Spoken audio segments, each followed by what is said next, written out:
안녕하세요. 부동산에 관한 한 여러분의 베프가 되고 싶은 공인중개사 김혜주입니다. 예, 오늘은 상가 권리금에 대해서 한번 알아보려고 합니다.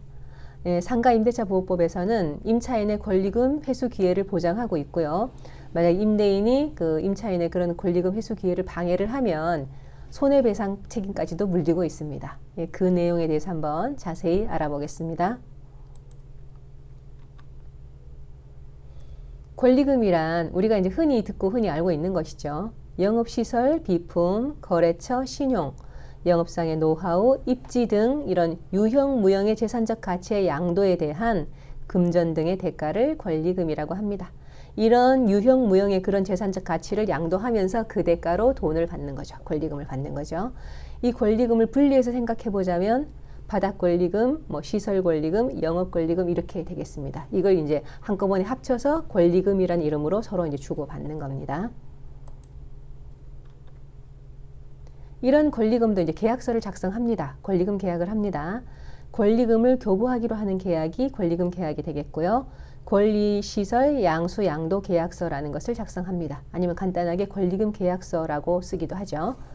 이건 이제 임대차 계약과 별도로 체결합니다.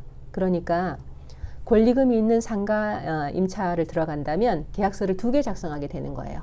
하나는 권리금 계약서, 하나는 임대차 계약서 이렇게 되겠죠. 그러니까 권리금 계약서는 나가는 임차인과 새로 들어오는 임차인 사이에 이제 작성하는 계약서고요. 임대차 계약은 임대인과 새로 들어오는 이제 임차인 사이에 작성하게 되겠죠. 순서를 보자면 권리금 계약을 먼저 합니다. 권리금 계약을 먼저 해서 권리금도 계약금과 잔금이 있을 것이고 또 임대차 계약에도 계약금과 잔금이 있을 거잖아요. 날짜도 서로 다를 것이고 그럴 때 먼저 이제 권리금 계약을 하면서 권리금 계약금을 먼저 주고요. 그 다음에 이제 임대차 계약을 진행을 합니다. 그래서 임대차 계약이 제대로 다 진행이 되면 잔금까지 진행이 되면 마지막에 권리금 잔금을 지불하면 되는 거죠. 그런 순서로 이제 진행이 보통 됩니다. 그런데 이렇게 권리금 계약서를 작성할 때 보통 특약에다가 이런 내용을 집어넣습니다.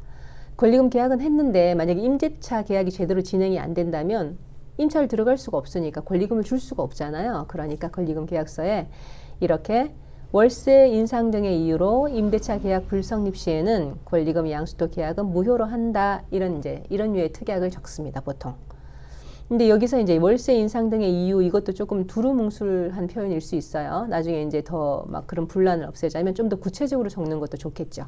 그러니까 월세 인상을 예를 들어서 제가 지금 100만 원짜리 월세 이제 상가에 있다면 주인이 이번 기회에 뭐 한 10만 원 올리겠다. 그러니까 110만 원까지 올라가는 것은 내가 이제 용인하고 받아들이겠다. 그런데 막 이걸 150만 원 달라고 한다든지 뭐 200만 원 달라고 한다든지 그러면 나는 이제 그 임대차 안 들어가겠다는 거죠. 새로 들어온 임차인이. 그러니까 이 월세 인상에다가 좀 더 구체적으로 뭐 10% 이상의 월세 인상이라든지 이렇게 구체적으로 적어 놓으면은 나중에 서로 이제 다툼이 좀 줄어들겠죠. 예, 그렇게 이런 식의 특약을 기재합니다. 그 다음에 이제 집기나 비품을 인수하기로 이제 서로 약속을 했으면 그 인수할 집기나 비품 등을 사진이나 영상으로 미리 찍어 두시는 게 좋습니다. 이것도 뭐 그때는 뭐가 있었는데 지금은 없네 이렇게 이제 다툼이 생길 수 있으니까 미리 찍어 두시는 게 좋습니다.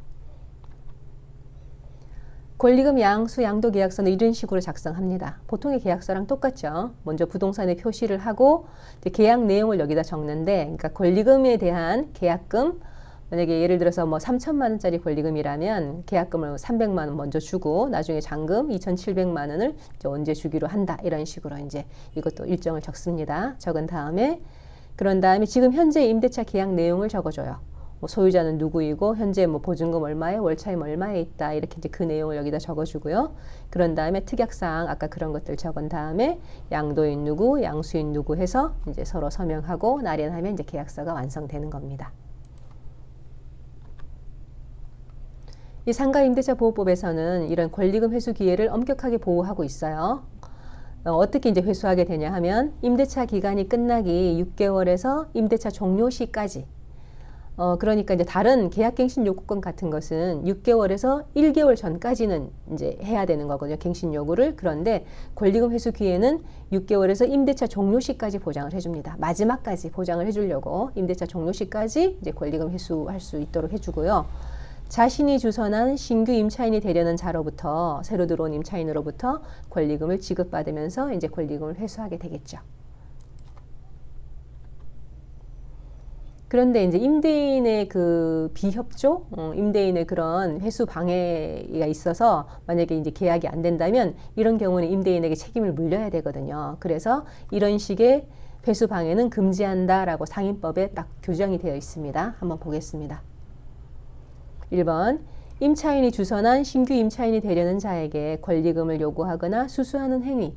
그러니까 임대인 본인이 자기한테 권리금을 달라고 하고 직접 받는 행위, 이런 거는 권리금 회수 방해에 해당된다는 거죠. 또 2번, 임차인이 주선한 신규 임차인이 되려는 자로 하여금 임차인에게 권리금을 지급하지 못하게 하는 행위.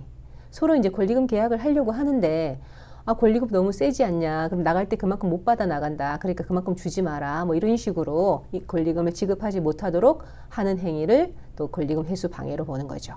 이런 행위는 하면 안 된다, 이런 이야기고요. 3번, 임차인이 주선한 신규 임차인이 되려는 자에게 현저히 고액의 차임과 보증금을 요구하는 행위, 임대차 계약을 안 하겠다는 거나 마찬가지죠. 이런 행위가 제일 많겠죠. 이게 권리금 회수 방해로 보자면.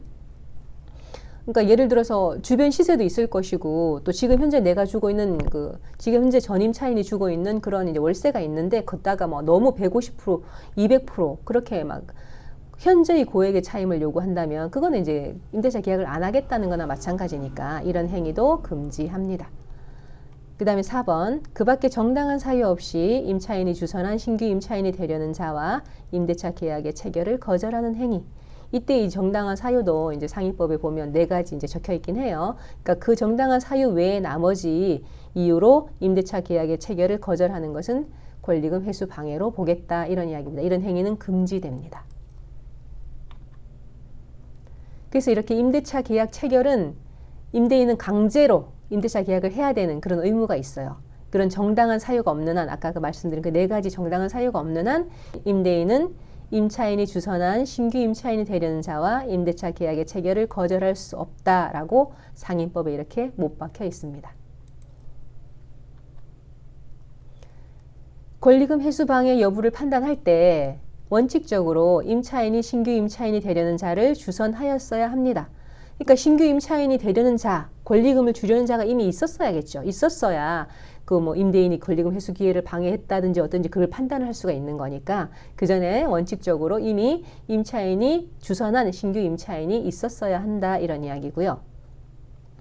그런데 그렇다고 해서 반드시 권리금 계약이 미리 체결되어 있어야 하는 것은 아닙니다. 그러니까 이 이제 임차인과 신규 임차인이 권리금 계약을 막 체결하려고 하는데 임대인이 계속적으로 어떤 방해를 이제 시도했다면 그러면 권리금 계약을 체결할 수가 없잖아요. 분위기가 이미 그랬으니까. 그런 경우에도 회수 방해가 되니까 반드시 권리금 계약이 미리 체결되어 있어야 한다, 이런 전제 조건이 있는 것은 아니라는 거죠.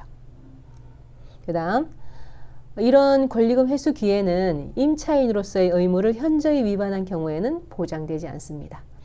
그러니까 이게 임차인으로서의 의무를 현저히 위반했다는 건 어떻게 이제 확인하냐 하면, 갱신 이제 상인법에 보면 계약갱신 요구권을 이제 거절할 수 있는, 계약갱신을 거절할 수 있는 그 8가지 항목이 나오거든요.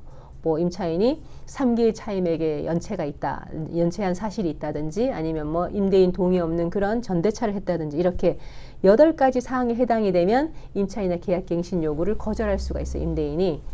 그런 경우에 해당되는 사람은 이것도 보장 안 해주겠다는 거죠. 권리금 회수 기회도 보장되지 않습니다.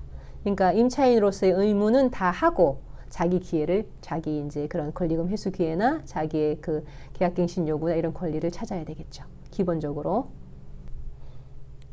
이렇게 권리금 회수 기회를 방해했다면 임대인한테는 손해배상할 책임이 주어집니다.